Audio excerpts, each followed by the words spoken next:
Il y a certaines professions où il ne faut pas plus de 5 secondes pour comprendre de quoi il s'agit. Lionel ne fait pas que transformer des ballons en bouteilles de champagne, beaucoup trop classique. Donc on va faire un peu de téléportation. De la téléportation encore plus balèze. Depuis 16 ans, Lionel a fait de la magie son fonds de commerce, une sorte de Harry Potter sans baguette, et qui serait venu à la magie un peu comme on rentre dans les ordres, par une illumination. On va changer de procédé. Ça passe encore. Un jour, j'ai trouvé un Mickey magique dans une bibliothèque. Et après, je suis tombé dedans, comme ça, comme Obélix dans la potion. Et après, ça a pris de plus en plus d'ampleur. J'ai fait ça pendant mes études et maintenant, on a la profession de magicien. Carole et moi-même.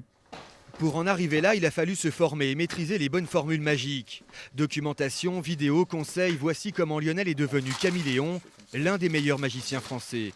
Sur scène, il est accompagné de sa femme Carole et le couple a d'ailleurs obtenu en 2003 la récompense suprême, grosso modo l'équivalent d'un César pour un acteur. Et voici le Mandrake d'or. Ça, c'est un rêve. Parce qu'une des premières émissions de magie que j'ai montré à Carole, c'était les Mandrakes d'or et je lui ai dit, écoute, ensemble, il faut qu'on ait cette récompense, il faut que tu m'amènes à ça. Et un jour, on l'a reçu, donc j'ai touché le rêve du bout des doigts.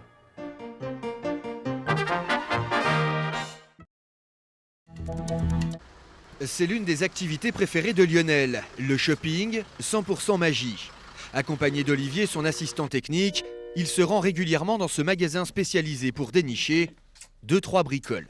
Alors, t'as reçu des nouveautés? Oui. Oui. Évidemment, une fois sur place, notre Houdini local ne peut s'empêcher de taquiner la baguette magique. Oui. Donc, on a une dans ma main. Je vis avec la magie. Donc, non, je ne peux pas m'en empêcher. C'est en moi la magie. Donc, c'est top, quoi. L'endroit est aussi l'occasion de réviser ses grands classiques, une sorte de retour à l'école, comme si régulièrement on retournait tous sur les bancs de la fac. Et ça, c'est le tour le plus ancien. C'est un des plus anciens. Tout le monde connaît ça. Et donc, si on ne fait pas ce tour, on n'est pas magicien. Donc, j'aime pas le faire, mais pour être magicien, je le fais. Et si Lionel est aujourd'hui magicien, Brigitte y est pour quelque chose. C'est notamment elle qui a organisé son premier spectacle dans l'école de sa fille, il y a de cela 16 ans. Ça a passionné, donc je pense que la magie, ça ne s'invente pas. Il y a des trucs, mais c'est pas qu'une question de trucs, il faut travailler. Donc, voici une corde. Brigitte souffle sur la corde. Et grâce au souffle magique de Brigitte, tadadam, elle tient. La magie, ce n'est pas simplement claquer des doigts, c'est aussi tout un travail de préparation et d'imagination. Lionel conçoit tous ses numéros de spectacle lui-même. Cela part d'une idée et cela se poursuit par un coup de crayon pour donner naissance à un croquis. Des fois, ça vient rapidement et des fois, ça met 1 an, 2 ans à venir, les idées. Des fois, c'est très très long. Mais des fois, on a une idée comme ça qui vient. Il faut que les gens soient surpris et disent « Ah, là, c'est vraiment quelque chose qu'on n'a pas vu exactement, que c'est vraiment original. » Il faut ensuite se retrousser les manches, sortir les gros bras pour que les accessoires de scène deviennent réalité. Ici, Lionel est en pleine fabrication d'une trappe qui permettra de faire apparaître et disparaître sa partenaire. On essaye de monter des numéros avec des petites scénettes à chaque fois. Et là, c'est une nouvelle scène de 5 minutes qui sera en place prochainement. Partenaire de Lionel dans la vie et sur scène, Carole participe elle aussi à la création des spectacles. Son truc, les costumes. Pour moi, c'est comme si je faisais du cinéma, pour pouvoir mettre des costumes que je ne mettrais jamais dans ma vie. Donc là-dessus, ça m'éclate. Donc, comme il dit Lionel, des fois je lui dis « Tiens, j'aime bien le moulin rouge, moi j'aimerais bien travailler là-dessus. » Alors j'aimerais bien avoir un costume, donc il va chercher le tour qui va avec. Un peu de magie pour terminer car ça nous manquait. Attention. Oh, le joli lapin. Trop fort. Comme tout bon magicien qui se respecte, Lionel consacre une bonne partie de son temps à l'entraînement. À la manière d'un sportif de haut niveau, il doit répéter quasiment de façon quotidienne les numéros de son spectacle. Car on ne décroche pas un mandrake d'or comme ça, cela passe forcément par le travail. Exemple avec ce tour du tabouret magique, où Carole se retrouve en apesanteur. Petit conseil, n'essayez pas chez vous. Il faut s'entraîner, puis il faut trouver le petit truc qui nous donnera l'envie de le montrer sur scène, quoi. J'attends tout le temps d'avoir ce petit déclic.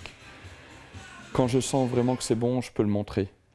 Et puis la petite touche personnelle aussi. Tu le sens bien. Voilà, quand je le sens bien. Lionel s'est d'ailleurs aménagé chez lui une salle entièrement consacrée à l'entraînement et aux répétitions. Un espace indispensable et plus que pratique lorsque l'on sait qu'il lui faut plusieurs mois avant de maîtriser un numéro. Et surtout, n'essayez pas de comprendre ou de chercher le truc avec la magie. Il faut simplement se laisser absorber. Tout le monde veut savoir comment fonctionne le truc. Ils me disent, allez, entre nous, simplement Oui, entre nous. le petit truc là.